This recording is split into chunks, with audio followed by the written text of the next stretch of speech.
Ladies and gentlemen, welcome back to the Shirtless Plantain Show. Arsenal 3, Crystal Palace 2.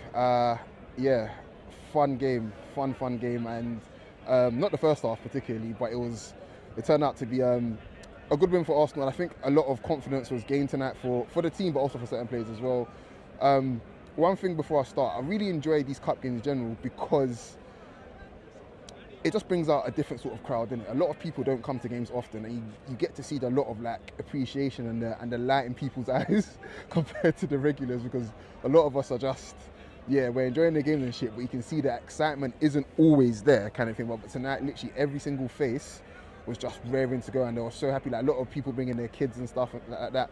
My two nephews and my brother-in-law, they came along tonight as well. And my nephew sat with me for the second half, and the light in his eyes, he's only 17, but the light in his eyes was just, yeah, it was magical, man. But yeah, the game itself, I predicted the starting lineup pretty much, apart from Timber starting centre back. But yeah, I think it's good to get minutes in the legs of certain players. And it was, to be honest, a start that I wasn't happy with, only because Crystal Palace mid-blocked us to death pretty much. And then the one chance that they did generate, it was what I suppose Glasner was hoping for, Mateta versus Kiwior, and Kiwior kind of, I suppose, he proved his haters right, which is a ridiculous notion, but it is what it is. But after that, he recovered really well. But we just looked a little bit, what's the word I'm looking for? Monotonous, and we didn't, there was no space in the middle, and whenever we did generate anything, it came from wide areas, which is essentially what we want to do. But it was a bit of a stalemate. They don't want to give us anything through the middle, and they're happy to send us out wide. We're also happy to go out wide because we don't want to lose the ball out wide, because it's easier for us to recover than it is in the middle. But we weren't taking enough risks. Trossard, was lively. Wasn't too happy with Sterling and Jesus initially, but they grew into the game.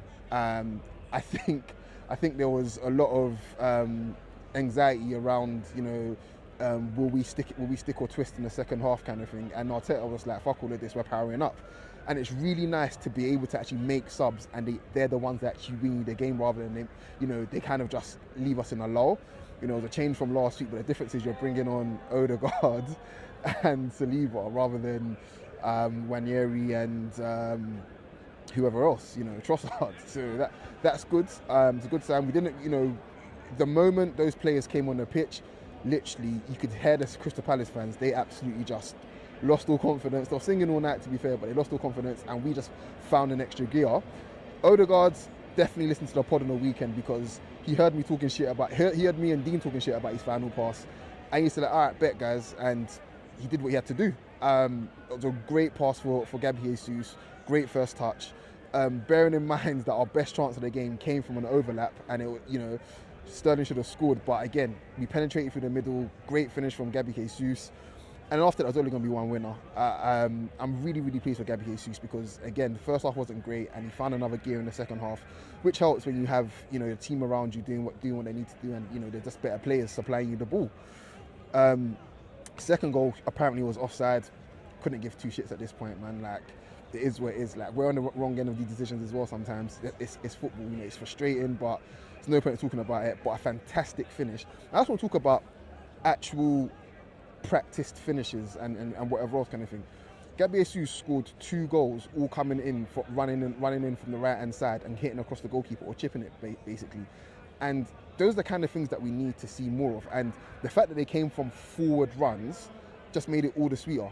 Genuinely, that's what we need more of. Arsenal attackers making forward runs. The ball's not always going to get there, but it commits players. It gives them something to think about, rather than everybody coming to feet. I really hate it. We need, the way I see it, every time we make it into the final third, 2 players minimum just running in behind for something. We've got enough good technicians to keep the ball. Just keep people guessing, kind of thing, because it's way too controlled. We're not taking enough risks, despite what the stats say about touches in the box and whatever else. But yeah, Jesus' hat-trick was just fantastic. Typical sucker punch. Another pass on Odegaard, I believe, and yeah, that's fantastic. Saka came on, didn't do much, walked away with an assist. What more could you ask for? Wanyeri, I feel for him. Was totally ineffective today, but he's 17, so that's football. But I just hope that that that start and then coming off straight at half time, and then the way we perform the second half doesn't knock his confidence too much. But yeah, really, really pleased for him. We got to see Big Gabby come on.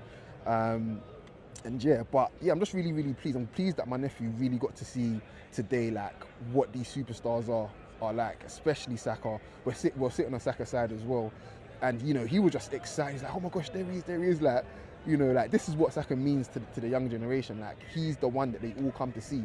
I didn't mention it on the weekend, but usually when they do the Gunnosaurus versus the kids and on the penalties at half time kind of thing, they usually ask who their favourite player is.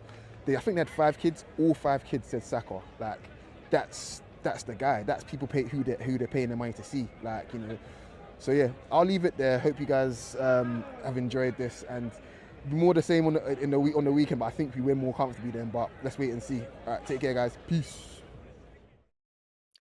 Hey folks, this is Dan from the Shirtless Plantain Show. Don't forget to subscribe, comment, and follow us on all our socials. You can see them right beneath our recordings in every video. Thanks again, and see you on the next one.